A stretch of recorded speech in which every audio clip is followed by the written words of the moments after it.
I'm Emily, a 33-year-old who loves both cooking and eating. My husband, Michael, who is 2 years older than me, also loves to eat. We met at a morning buffet. It was an all-you-can-eat and drink for $6, and as a big eater, I went there every weekend. That's where Michael, who also came every weekend, approached me. He was quite handsome, and despite eating a lot, he was slim, which I had always envied. I said to him, "Michael, you eat so much but don't gain weight." Then he laughed and said, "Well, I barely eat anything 6 days a week because I'm broke." He told me, "Emily, you eat as much as I do but you're still slim." So I said, "I run in the park every morning and evening for this meal," and our conversation took off from there, leading to weekend buffet dates. After dating for 3 years and when the topic of marriage came up, I thought we were a perfect match in terms of personality. But there was one thing that worried me. Michael's salary was quite low, as he mentioned about his broke lifestyle. Honestly, it was about the same as mine, working as a clerk in a small company. If we combined our salaries, we could just manage as a couple, but if we had a child, it seemed impossible, which worried me. However, Michael, being carefree, said, "It'll be fine. There are families with less income and 2 kids. Worst case, we can borrow from my dad. Indeed, my parents would also probably help us out for their grandchild." So, with such wishful thinking, we decided to marry, not having a ceremony or reception. However, it didn't take a month to realize that our financial planning was too optimistic. Renting a new apartment involved not just rent, but also a security deposit, key money, brokerage fees, and moving expenses.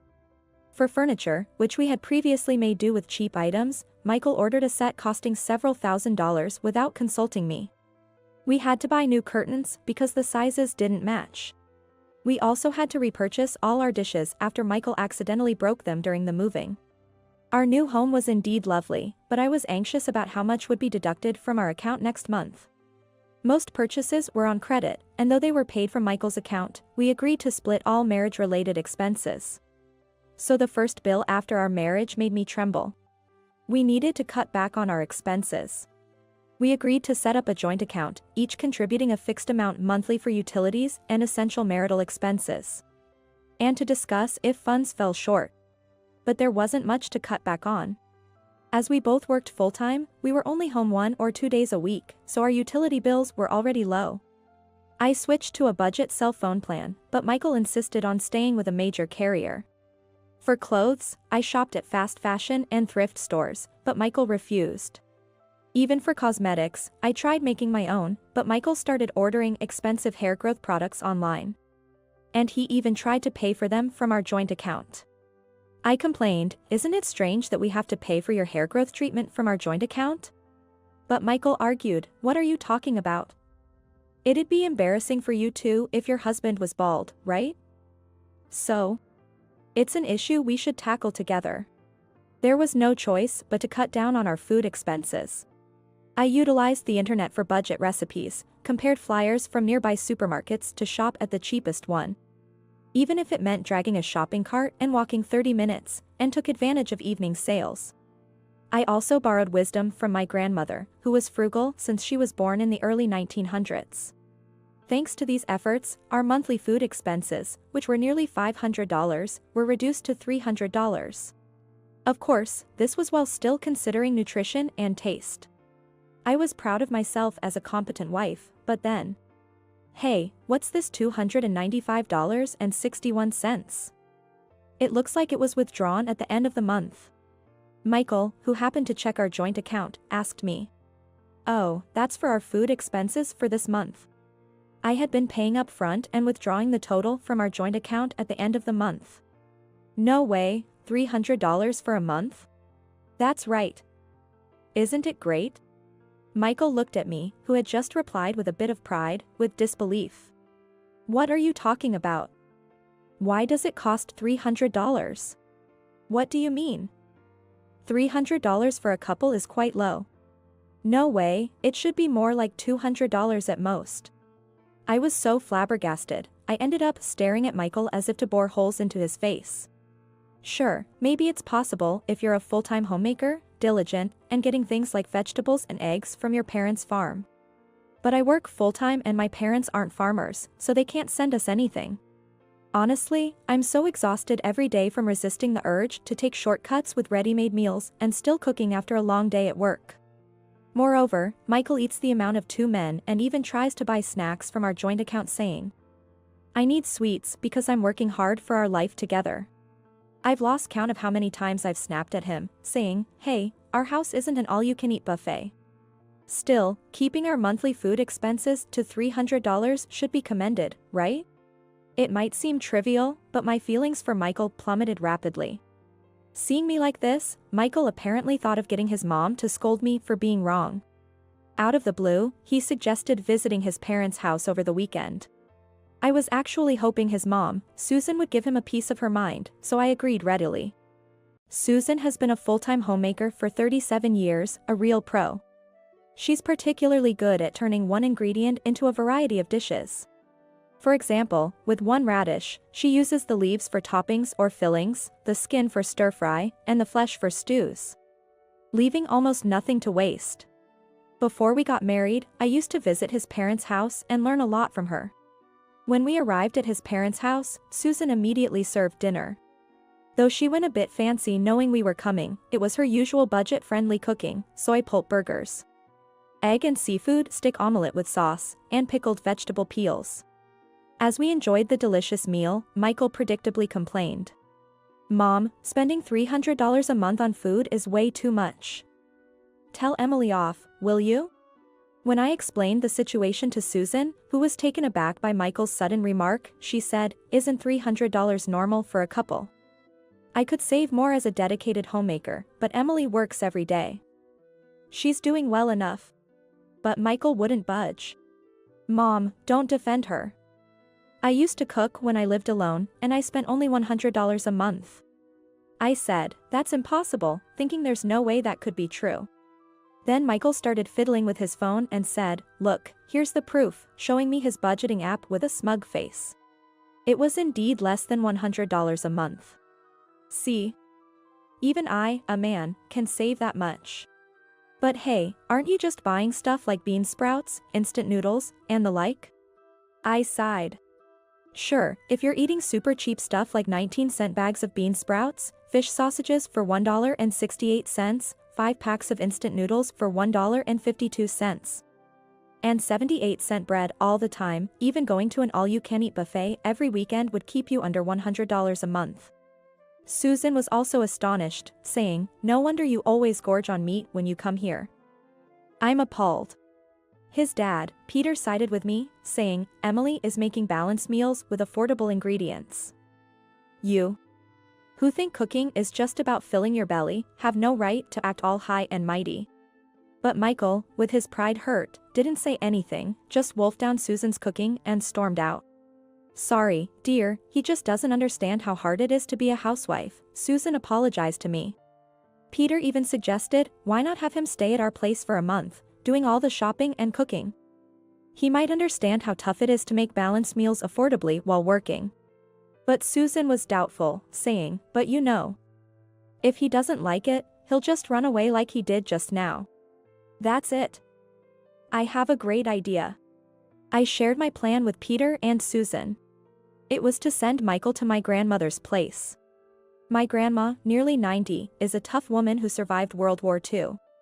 She raised 5 children, including my mom, in poverty, so she's ingrained with a luxury is the enemy mentality. She lives alone near my parents' house now, still spry, and loves teaching others. Whenever I'm stumped with menu planning and call her, she's always eager to share ideas for dirt-cheap meals. She might just be able to straighten Michael out. Peter and Susan agreed enthusiastically.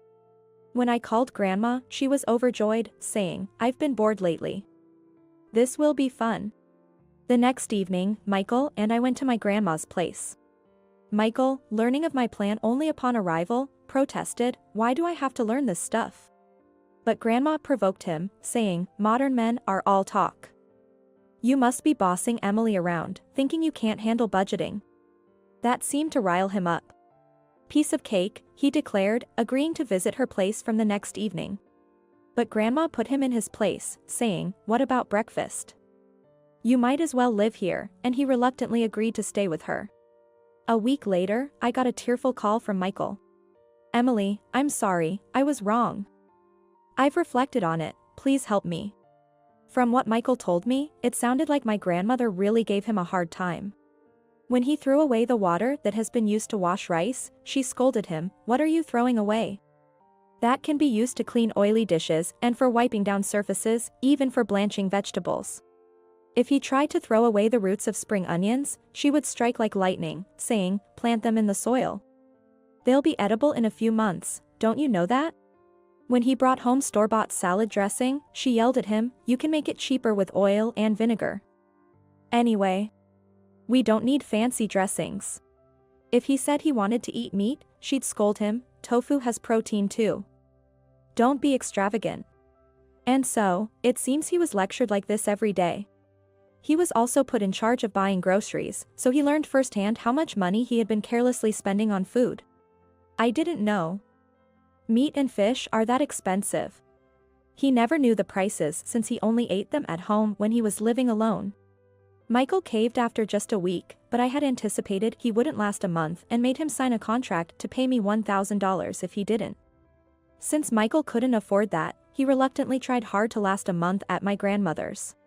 Since then, Michael not only stopped complaining about food expenses, but also started buying clothes at fast fashion stores and switched to a budget cell phone plan. It's hard to get a raise, so we need to save in areas like this. We want to have kids soon, he said, becoming very positive about saving money. Well, his real motivation seems to be, I don't want to be sent to that grandma's place again. But he still hasn't learned about cleaning and laundry, so I'm planning, somewhat cruelly, to send him back to my grandmother's for training once we have a child.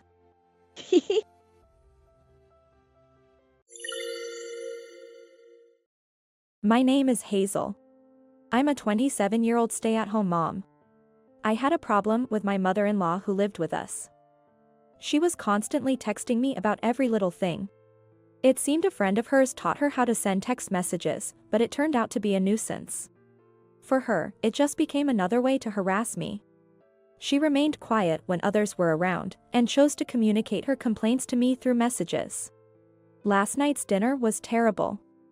Everything was so salty that I thought I was going to have high blood pressure. Were you trying to kill me? How many times do I have to tell you to make a decent meal? You're just useless. She went on and on about how bad my cooking was. I once suggested, if you don't like what I make, you should cook your own meals just like you used to. But she lashed out, "Are you trying to make me do all the housework? How dare you?" After our daughter, Lily, was born, my husband and I decided to live with my in-laws because they wanted to be near their grandchild. A year into it, my mother-in-law began going out frequently and even expected me to do her household duties. When we started living together, we used to have separate meals. Therefore, I didn't have to cook for my in-laws. I was once asked to prepare dinner for them when my mother-in-law caught a cold. Since then, it became my job to cook for the whole family. She seemed to have gotten too comfortable with me doing whatever she asked me to do. I wish I could say no to her, but I was so scared of confrontation and fighting with her. I thought I had no choice but to endure her subtle harassment. But I myself was a mother after all. Seeing my daughter cry one day finally made me realize that I'd had enough. That day, my mother-in-law had been out since morning. She often seemed to lose track of time when she hung out with her friends. She would frequently forget to take out the trash, which made me doubt if she even knew what day it was. There were times she came home late for dinner, but she would complain if we ate without her. So if she didn't return home by 4 p.m., I would text her. Usually, she would ignore my messages, but she actually replied that day. What a waste of money to order Mexican food delivery. I had to cancel it. Stop being lazy, you useless fool. As soon as I read her message on my phone, I called her. What did you mean by canceling the Mexican food delivery? Oh, you must be wondering how I knew about the delivery date? You're such a fool. You were probably trying to please me by ordering my favorite food. But it was stupid of you to throw away the food menu with the delivery date written on it into the trash can. My mother-in-law sneered and said she found out about my wasteful spending because I threw it out where it was easy to be found. I was absolutely appalled that she would rummage through the trash just to harass me. Do you even know what day it is today? Can't we indulge ourselves just for today? What are you talking about? You don't have the right to indulge yourself even for one day. Your job as a wife is to be frugal. It's unacceptable to spend the money earned by your husband just for your convenience. As she scolded me over the phone, I could hear her friends laughing in the background. You should have known your place as a wife by now. Look, it's almost 5 p.m. Hurry up and go grocery shopping for dinner. Then she hung up. I went white realizing what she had done. In a panic, I rushed to the supermarket, fretting over what I could make as a substitute meal. What are you going to make with these ingredients? Surely, you can't make Mexican food. She commented smugly when she returned home at 6 p.m. Unfortunately, the frozen tacos and burritos were all sold out. She looked very pleased to see me frustrated. Grandma, welcome back. When Lily saw her, she ran up to her. Grandma, we are having your favorite food for dinner today, she said with an innocent smile. Oh, is that so? Yes. I asked Mommy for it. Grandma, I knew you liked Mexican food. My mother-in-law looked shocked and turned to me. Yes, I was the one who ordered the Mexican food to be delivered, not to please her, but at my daughter's request. Grandma, today is your birthday. That's why we wanted to have your favorite Mexican food, which is my favorite too. What? My birthday is on Friday, not today. Today is Friday. Remember, you said your doctor's appointment was changed from this Friday to Wednesday next week? At my words, my mother-in-law had a stunned look on her face. According to my husband, in his family, they only celebrated birthdays for the children and not for the adults. So they never had birthday parties for their elderly parents. My mother-in-law probably thought her birthday was just another day, plus she was confused about the days of the week as usual. Realizing what she had done, she turned pale. Lily, I will quickly go and change my clothes. I'll be right back, she said to my daughter, and hurriedly went to her bedroom. Within a minute, she sent me a text message. Do something about it. That was what it said. I messaged her back, saying that I checked the nearby supermarket, but that there was no frozen Mexican food left in their freezer.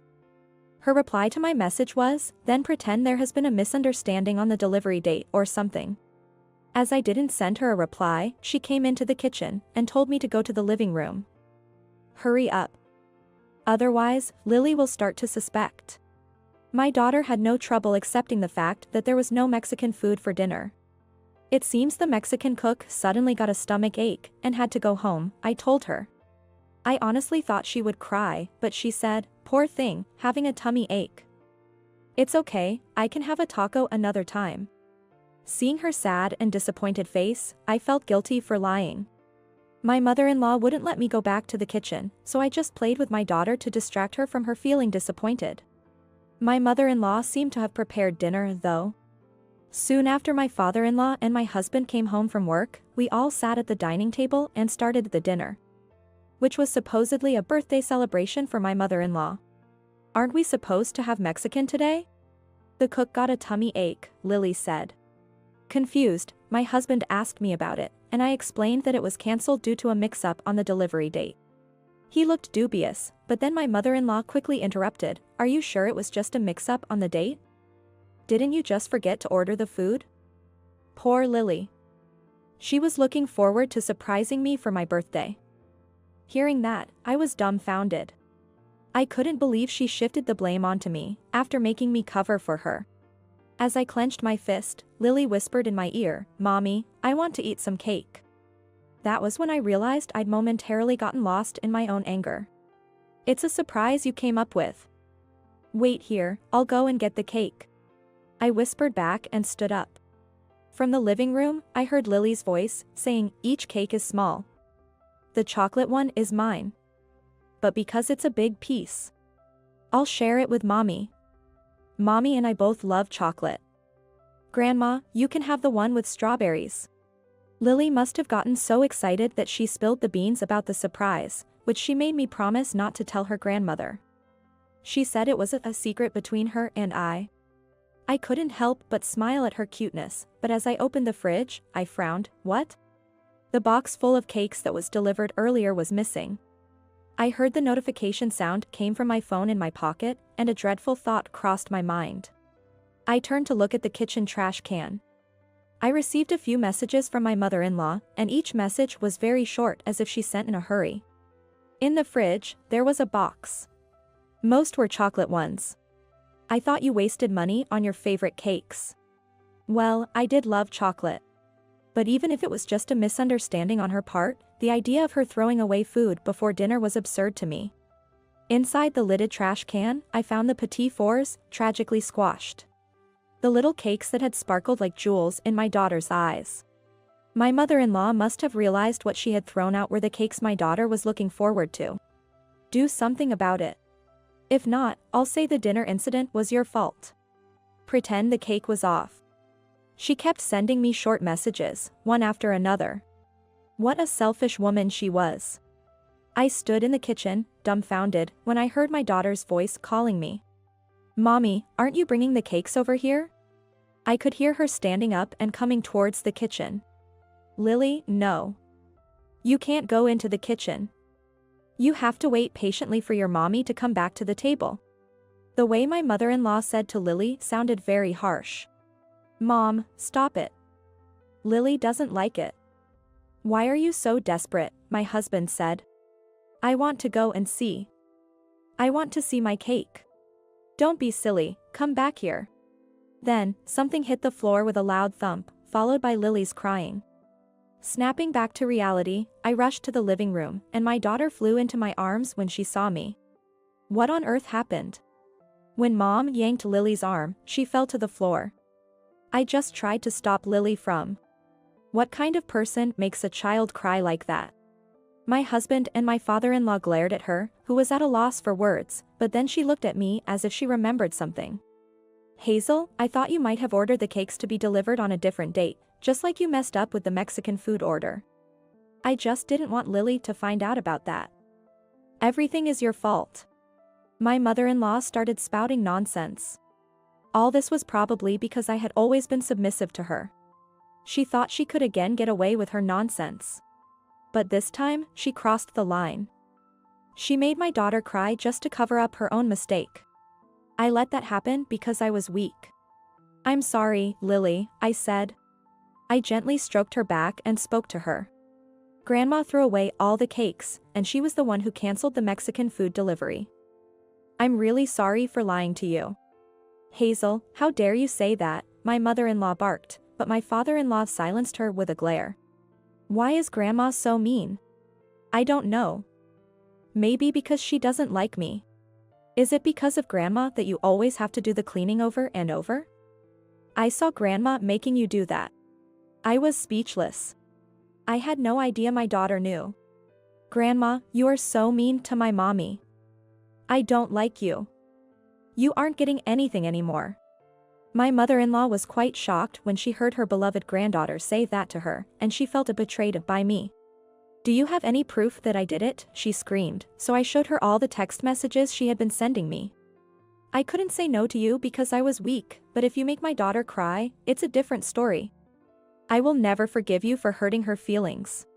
As I said I'd expose everything she had done to me, my mother-in-law sank helplessly to the floor, looking very frightened. I never expected her text messages, which had always caused me anxiety, to become useful in a situation like this. My husband, reviewing her past messages on my phone, angrily said to his mother, "So you've been secretly bullying my wife all this time?" Seeing Lily startled by his angry face, I calmly asked my husband to take her to another room. Hazel, how long have you been treated like this?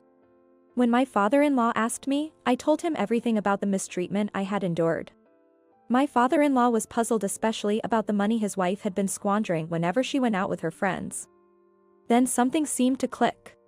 Did you spend all the money that was meant for Hazel for living expenses? Since I started cooking their meals, my father-in-law intended to pay me for food, including my labor. It was nothing like that. I thought Hazel would have wasted the money if I had given it to her. The only person wasting the money was you. You deceived me and bullied Hazel in such a cruel way. I'm sorry, dear. My mother-in-law sobbed. But he scolded her, "Don't apologize to me. Apologize to Hazel," and she started begging me for forgiveness. Looking at her, I said to my father-in-law, "Even if your wife apologizes to me, there's no way I can forgive her for what she'd done." Understanding how I felt, my father-in-law divorced his wife, saying, "I can no longer be with someone who lies and squanders money."